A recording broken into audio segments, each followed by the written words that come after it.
Stop brushing off red flags and pay very close attention, because what I'm about to tell you can completely shift the way you understand modern dating and protect you from years of heartbreak, confusion, and wasted time. I've spent over 15 years watching how people act in relationships and working with thousands of women from different backgrounds and cultures across the world. And there are 7 very specific sentences that, when a man says them, they don't just reveal his intentions. They expose his entire pattern, his whole plan for how he wants to benefit from you, shrink you, drain you, and eventually walk away the moment you stop being useful to him. These aren't harmless comments or simple signs. They are strategies, clever traps hidden inside casual conversation. And the second you hear them, you need to understand something important. You're not dealing with a confused man, an overwhelmed man, or a man who just needs time. You're dealing with someone who has already concluded that you're not worth genuine effort, but still convenient enough to keep around when it fits his schedule. I need you to stay with me all the way through, because the 7th sentence is so sneaky, so common, and so accepted in our culture that at least 95% of women don't just miss it. They actually feel flattered when they hear it. Yet it's the one that damages your ability to identify real love the most. Before I explain these 7 phrases that should make you leave instantly, you must understand something that can permanently change the way you deal with every man who comes into your life from this moment on.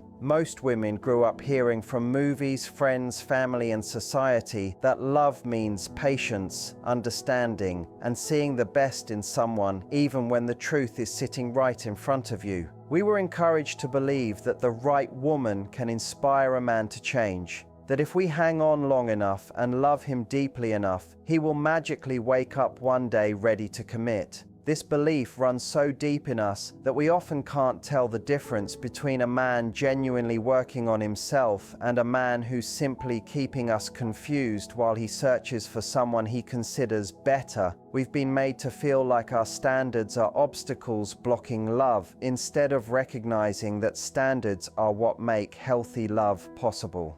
Older wisdom teaches that we cannot truly love someone else unless we first learn to love, honor, and protect ourselves. But modern dating has twisted that idea and convinced us that self-protection is selfish, that boundaries push people away, and that asking for what we need makes us difficult. Now here's what most women never hear about the phrases I'm going to reveal. They aren't slips of the tongue or innocent misunderstandings. They're tests. They're used intentionally to measure how much disrespect you're willing to tolerate and how quickly you'll give up your needs to make his life easier. Every man who uses these lines has used them before. They already know how effective they are at lowering women's expectations and increasing women's emotional investment. They rely on you making excuses for their choices instead of recognizing the truth behind their words.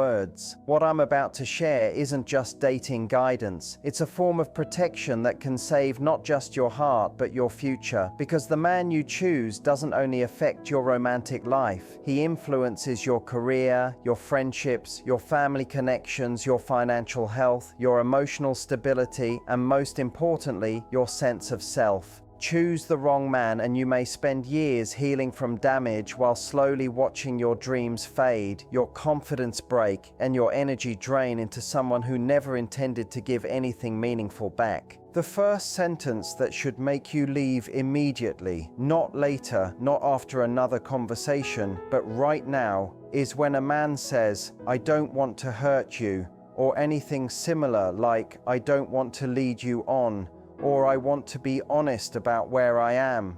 This is one of the cleverest forms of manipulation in dating today, because it's meant to sound thoughtful when it's actually a way for him to give himself permission to treat you badly while avoiding responsibility for the damage. When a man says this, he isn't trying to prevent your pain. He's trying to prevent your anger. He's setting the stage so that when he does things he already knows will hurt you, he can claim innocence because he warned you. He wants you to feel thankful for his fake honesty while he hands you crumbs of attention and expects you to accept them without complaint.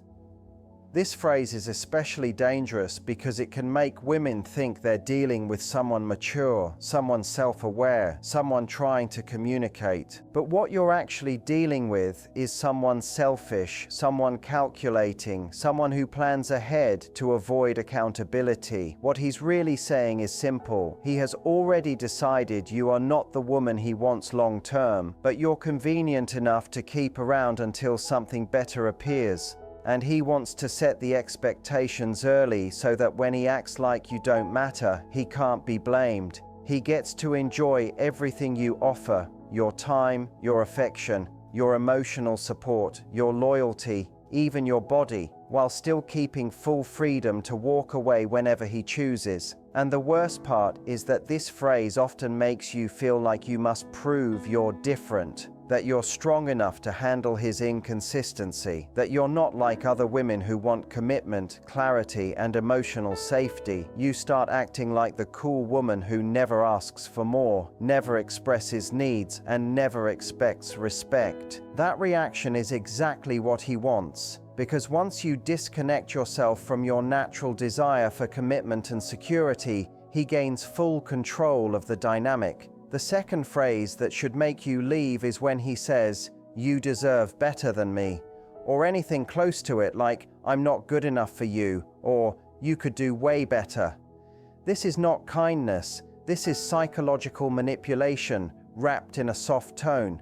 It's designed to make you chase him harder while giving him an excuse to offer the bare minimum. When a man says this, he isn't being humble. He's preparing the environment so that you spend your time reassuring him instead of questioning him. You start listing his good traits, comforting him, uplifting him, and trying to prove that he's worthy. And while you're pouring energy into boosting him, you forget to ask whether he's actually showing up for you at all. This phrase is dangerous because many times it's true, and deep down you know it. You do deserve better than what he's giving you, but he's counting on your nurturing side, the part of you that wants to help, to care, to build someone into their potential. He knows you'll want to prove him wrong instead of recognizing that he's telling you exactly who he is. This line lets him stay lazy, inconsistent, emotionally unavailable, or unreliable, while you hold the emotional weight of the relationship. He gets to avoid growing because he already convinced you to see him through a lens of sympathy rather than honesty. This pattern traps countless women in cycles of waiting, hoping, and defending a man who has no plan to change. The third phrase that should activate every alarm inside you is, "I'm not looking for anything serious right now," especially when his actions create the closeness, routine, and emotional intimacy of a serious relationship. This isn't about timing, healing, or needing space. This is about wanting full access to the benefits of a relationship, your emotional investment, your affection, your time, your presence, without giving you the actual commitment that matches those benefits. When he texts you every day, spends most evenings with you, invites you into his world, bonds with you, and builds emotional routines with you while saying he doesn't want something serious, he's not confused, he's misleading you on purpose. He's creating a situation where he gets to behave like a partner while still claiming he's single. That way, if you ever ask for clarity, he can hide behind his original sentence and say you knew what this was. He's creating a pretend relationship that gives him everything he wants. He gets companionship, steadiness, emotional comfort, physical closeness, validation from others, all while clearly showing you that you are not important enough for him to offer real commitment. This kind of line is meant to keep you emotionally tied to him while he continues to explore other options. And the reason it works is because it convinces women that being patient, loyal, and understanding will somehow turn into the commitment they hope for. What makes this especially painful is that it builds a trap where you spend all your time trying to show that you're worth choosing, yet you also feel pressure to act like you don't even care about being chosen. You end up pretending that you're completely fine with whatever this confusing situation is, while quietly hoping that being understanding and calm will eventually make him want something more. You unknowingly take part in your own mistreatment, accepting far less than what you desire while acting grateful for the tiny bits of attention he feels like giving you. It is a cruel setup because it keeps you stuck in a constant state of worry and confusion. You are always wondering where you stand, always searching for small signs that he might change his mind, always walking carefully so you don't seem too needy or ask for too much. You begin to erase your own needs because you're too focused on keeping him comfortable, happy, and interested. This is not love, this is emotional captivity, and the longer you stay inside it, the harder it becomes to remember what genuine care and real affection actually feel like. The fourth phrase that reveals everything about his character is when he says, "You knew what this was," whenever you express sadness about his behavior or whenever you ask for the relationship to grow.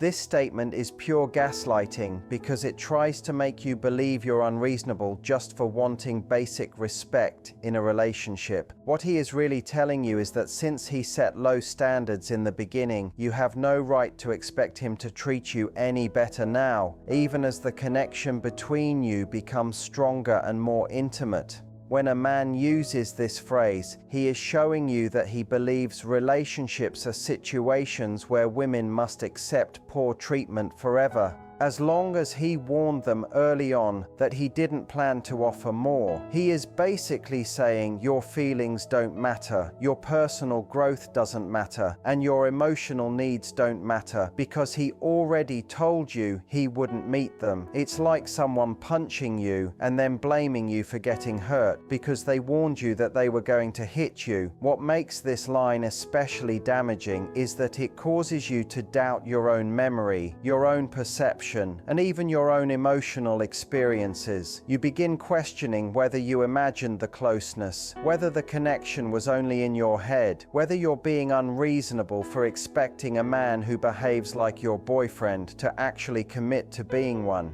He conditions you to believe that your understanding of what's happening is wrong, and that his version of events is the only one that makes sense. This phrase also shows that he views your emotional investment as a weakness to use, not as something meaningful. Instead of being moved by your vulnerability, instead of appreciating your trust, he sees your feelings as proof that his manipulation is working. He interprets your desire for commitment not as a natural step in intimacy, but as you breaking some imaginary rule, and he punishes you for it by making you feel irrational, clingy, or demanding. The fifth phrase that should make you walk away immediately is, "I don't want to ruin our friendship," especially when things begin to feel romantic or when you try to define what is going on between you. This phrase is dangerous because it sounds caring and noble, but in reality, it's just a tactic to keep you available while avoiding responsibility. When a man says this, he isn't trying to protect a friendship. He's trying to protect his access to you without the expectations that come with commitment. Here's what's truly happening. He loves the emotional intimacy, the physical chemistry, the meaningful conversations, and the special bond the two of you share. But he doesn't want to deal with the expectations that naturally come with calling it a relationship. He wants the privilege of acting like your partner when it suits him, and the freedom to disappear behind the friendship label when it doesn't. This phrase helps him enjoy all the perks of your romantic interest while keeping complete freedom to pursue other women anytime he wants, without feeling like he is betraying you. What makes this especially painful is that it uses your care for him against you. Because you truly value the connection and don't want to lose him completely, you accept this impossible situation where you hide your romantic feelings while still offering him all the emotional support that deepens those feelings even more. You end up stuck in something that is not actually a friendship because there's too much romantic tension, and it's not a relationship because he refuses to acknowledge it as one. The cruelest part is that men who use this phrase often continue to act romantic while pretending everything is just friendly. They remain physically affectionate, share deep talks, and treat you like you matter, But the minute you seek clarity, they hide behind the excuse of not wanting to ruin the friendship. It makes you question whether you imagined the romantic energy even though he created it. The sixth phrase that exposes his real intentions is, "I don't believe in labels," or "Why do we need to define it?" when you ask about the relationship. This line is crafted to make you feel insecure or shallow for simply wanting clarity about where the two of you stand. He wants you to think labels make things complicated when, in truth, labels are simply honest communication about intentions and commitment. When a man avoids labels, he isn't being spiritually evolved or more open-minded. He's avoiding responsibility. Labels come with expectations, and men who resist them do so because they want the freedom to treat you however they choose without being held accountable. If you're not officially his girlfriend, he doesn't have to behave like a boyfriend. If the relationship isn't defined, he never has to commit. This phrase is especially effective because modern culture often shames women for wanting clarity, calling them clingy or needy. But wanting to know your relationship status is not insecurity, it's wisdom. You're not being demanding for wanting exclusivity. You're being real about what it takes to build something meaningful. What men who use this phrase won't tell you is that they absolutely believe in labels when it benefits them. They believe in the label of friend when they want an excuse for treating you casually. They believe in casual when they want to keep their options wide open. And they definitely believe in girlfriend when they meet a woman they actually want to commit to. The issue is not with labels themselves. The issue is that he doesn't want to give you the label that requires him to act with respect and consistency.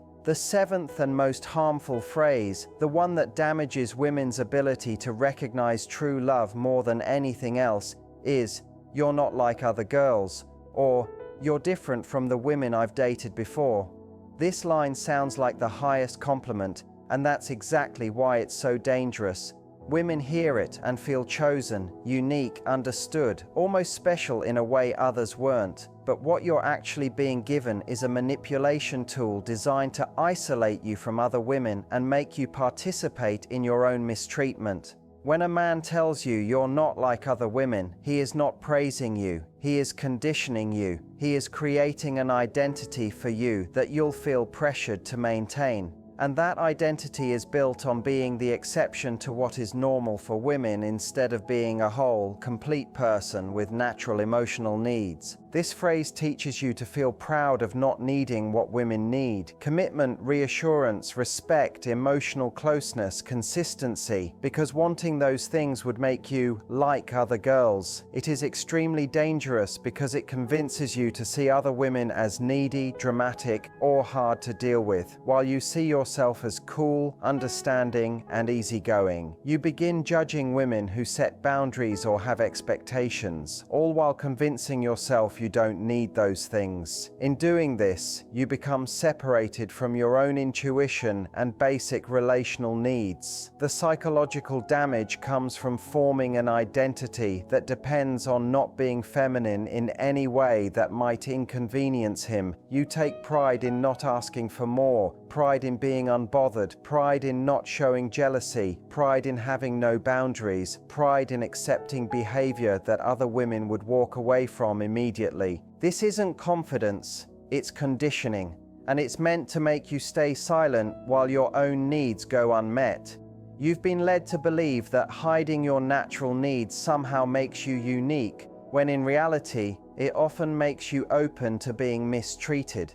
Men who use this kind of line usually know exactly what they're doing. They've learned that once a woman feels she has been labeled as special, she will work extremely hard to keep that position, even if it costs her peace, comfort, or self-respect. You end up accepting behavior that you would never ever want a friend to accept, because accepting it becomes part of your proof that you're different, that you're the exception, that you are the one woman who is patient enough, evolved enough, calm enough, or emotionally mature enough to handle his personal mix of distance, inconsistency, or selective affection. The saddest part of this kind of manipulation is how it slowly convinces you that you must earn this special status again and again. You feel like you have to constantly show that you're not like other women, which means you end up taking less than what any other woman would ask for. You get stuck playing a role, trying to be the cool girl, the easygoing woman,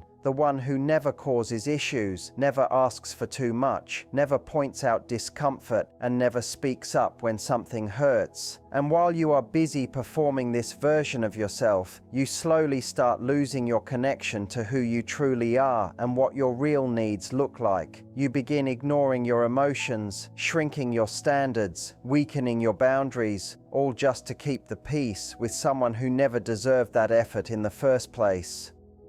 Now that you understand these 7 phrases and the truth hiding behind them, you might be sitting there with a strange mix of emotions. You may feel upset because things suddenly make sense. You may feel confused because patterns you couldn't explain before are now crystal clear. You may even feel a bit relieved because someone finally put words to the things your heart has been trying to understand. You might be thinking back to past relationships, or even looking at a current connection with new eyes, and that is exactly the kind of awareness you're supposed to have right now. This information isn't meant to make you suspicious of every man or bitter about love. It's meant to give you real tools that help you quickly recognize people who are not able to love you in the way you deserve. Tools that help you stop wasting energy on someone who cannot give healthy affection no matter how hard you try. Tools that help you separate real connection from emotional confusion. Here's what you need to remember. There are good men who will never use these lines on you. They won't test you, confuse you, or push your limits to see what you'll tolerate. These men understand that love is built on safety, clarity, and consideration. They see your sensitivity not as a flaw, but as emotional wisdom. They communicate truths with softness because they genuinely care about your heart. They respect your boundaries because they know boundaries make a relationship stronger, not harder. They choose you with certainty because they can clearly see your worth. They support your growth because they know that your growth only adds more strength to the bond, never less. These men exist, but you won't notice them and you won't attract them if you spend your time making excuses for those who don't value you. You won't meet them if you're busy shrinking yourself to stay beside someone who can't meet your emotional needs. And you cannot build something beautiful with a man while exhausting yourself trying to repair a person who has no interest in being repaired. It's time to start trusting your first instincts instead of talking yourself out of them.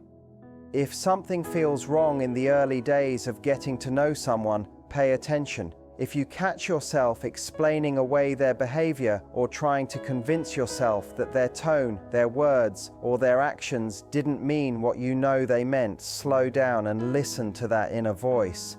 If you notice yourself bending your personality, adjusting your dreams, or lowering your expectations to make someone else comfortable, that's not love.